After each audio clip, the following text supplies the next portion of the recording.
Hello, this is Brian. Today is Tuesday, July 12th, 2022. I am in Tecolote Canyon, right near Mount Acadia Boulevard, in the lovely Claremont area of San Diego. And I want to do a spotlight on trees video.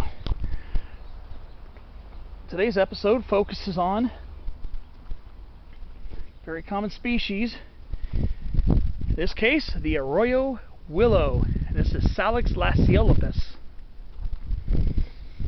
The Arroyo Willow is a very large shrub to sometimes small tree, often thicket forming, as you can see here.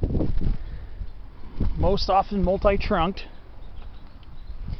And being a willow, it's a member of the Willow family, the Salicaceae, which is also which is also the same family where the poplars and cottonwoods in the genus Populus belong. So Arroyo Willow is probably the most common willow you're going to find while hiking here in Southern California. Because not just because it's abundant, locally abundant, but it's abundant pretty much everywhere where it's near above ground water or below ground water sources. So Salix lasiolepis is characterized by these medium green, lightish medium green leaves that are often unevenly shaped on the bottom, as you can see there, and they're roughly narrowly ovate to almost lanceolate. And the undersides of the leaves are whitish with a very light covering of fuzziness or light hairiness. And on a lot of the younger twigs, the younger, more vigorous shoots of Arroyo Willow, like a lot of other willows, they have these little leafy rings around the twigs. These are called stipules. So you see Arroyo Willow often is a little bit broader above the midway point of the leaf. In other words, above where the bottom and the top of the leaves are. So a lot of times it's a little bit broader above the middle of the leaf. Usually fairly pointy tipped, as you can see here. And this is one of the willows you're going to see, by far, probably the most on your hikes.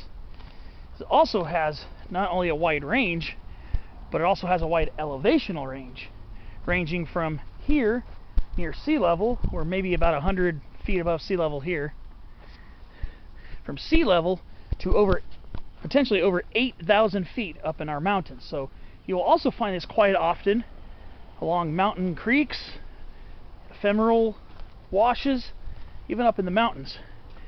And it's not just native to California, it's also native to a lot of other parts of the West, and I'll put those other states down in the description. I believe also into Baja California. Don't know if it goes as far as Canada, but I'll take a look into that, of course. So being one of our most common willows, this is one you're going to see the most likely.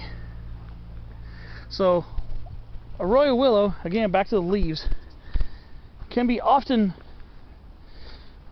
straight, but sometimes they have a slight curvature, kind of like a eucalyptus leaf almost. Sometimes a very, very slight curvature. But more often than not, they're relatively straight. But you can see some of the leaves do have a little bit of a taper. So the younger bark on Arroyo Willow is grayish with a little hint of green towards the newer growth. And of course they are lined with these little cracks and these little lines called lenticels, very common on willows. Very common on willows, period. But you can see how relatively smooth the upper bark is. And you can see the lenticels, these little lines or dots. But then with age, the older trunks become moderately furrowed. As you can see here, you can see this one has a little bit of furrowing, and much more furrowing on the most mature trunks, like right here. So it's usually not quite as deeply furrowed as a lot of our other willow species, like Salix laisilepis, the red willow, which can be confused sometimes with the relatively lush leaves.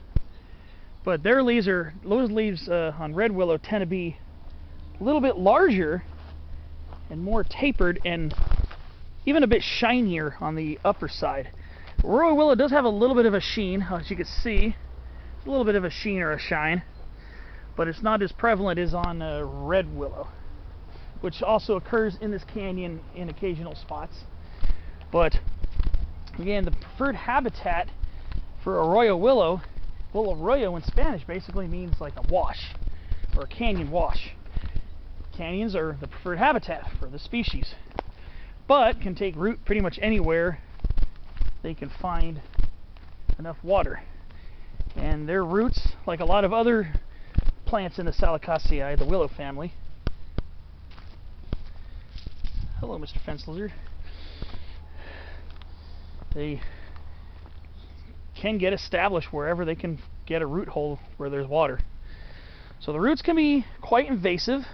It's probably not good to plant it if you have it in your yard. Plant it near where the sewer line is, or else it might as well invade in there.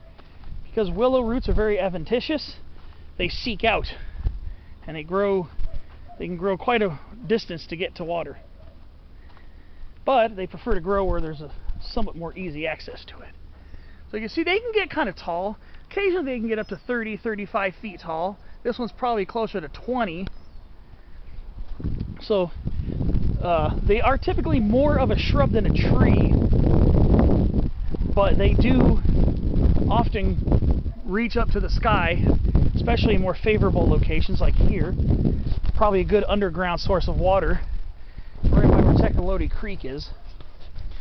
But now we're going to talk about whether it's evergreen or deciduous, because that becomes very complicated. Arroyo willow is classified as winter deciduous, meaning the leaves shed in fall, the tree is leafless in the winter, and it leaves out in spring. It's the typical classification for arroyo willow, as are most willows are classified as winter deciduous. However, it's not always so cut and dry with arroyo willow, and that depends on where you are when you encounter it. Again, I'm at a low elevation here, about 100 feet above sea level, and at the lower elevations, these arroyo willows will tend to retain quite a few of their leaves during the course of their winter period. During the winter period, a lot of times these will still have leaves on them. So sometimes they can be semi-deciduous or even semi-evergreen. However, even on ones that tend to retain quite a bit of foliage, there are portions of these shrubs that will turn a nice, pretty nice soft yellow in the fall, often late fall down in the lower elevations. Once you get up higher up into the mountains, especially above 3,000 feet, they tend to be more predictably winter deciduous, shedding their leaves in fall, leafless winter, leafing out in spring. So higher elevation arroyo willows tend to follow the typical deciduous pattern that you'd expect from most willows. So a lot of these will retain some of their foliage through the course of the winter, especially during the warmer winters. But you know, cooler winters, they might have more leaf loss.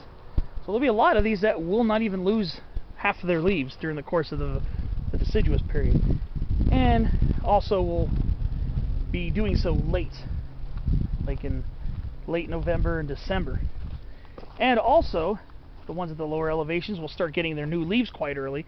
Their new flowers, which are in catkins, are in long clusters about this long, and male and female flowers are on separate plants, so the male catkins will come out and they'll have a little tiny goldish tinge on the catkins, because you can see that's where the pollen is.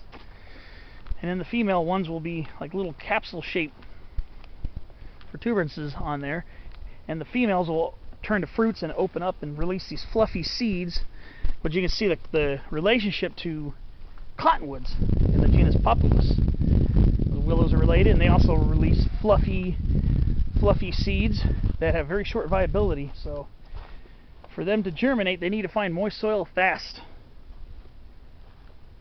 And in the lower elevations, sometimes they will start flowering as early as January or early February. So a lot of times they don't even get a chance to shed their leaves. So down here they could be considered tardily deciduous, semi-deciduous, or even semi-evergreen. But higher up, these will be leafless, and the ones higher up will turn a golden yellow. So it can actually make quite a nice fall color sight when you're higher up in the mountains, or where cold air drains down, so where it gets frosty at night. These can turn really brilliant yellow and show off a pretty nice fall color display. But again, Arroyo Willow, probably one of the most common willow species, if not the most common you will find here, especially here in Southern California. I imagine it's probably the case in a lot of our state, but they are abundant and they can be quite easy to grow. If you're interested in trying to grow them, what I would suggest doing, obviously not in a protected park like this, but like maybe on a roadside drainage ditch or something. If you see a twig in the winter period when the buds are all asleep, the buds are all dormant, cut a twig off, or cut some twigs off, put them in water, and then before they break bud, before the new buds open up, before bud break, collect the twigs, put them in water, and they should root. I've had some success growing Arroyo Willow that way, because that's another way willows adapt, is by when they're scoured out by floods, the branches will break, get a hold in another part of the creek, and the trunks and branches will sprout roots, and the plant will grow there. So that's another way. Besides seeds, a lot of times they'll send root shoots from the suckers, which are these little shoots that come up from the root system, and then they'll also pieces will break off and form roots in other areas to form more willows. So that's going to kind of do it for this spotlight on trees, on the beautiful Salix lasiolepis, the Arroyo Willow. Whether low down in the coastal canyons, right from basically the immediate coast up to the high mountains, you will likely come across this at some point, especially if you're near a sandy wash, stream bed, or a river. There it is, Salix lasiolepis, the beautiful Arroyo Willow. This was Spotlight on Trees with Brian. I hope you enjoyed this video. Found it helpful in identifying yet another piece of our awesome floral puzzle here in California. Thanks for watching, and I'll see you on the next episode.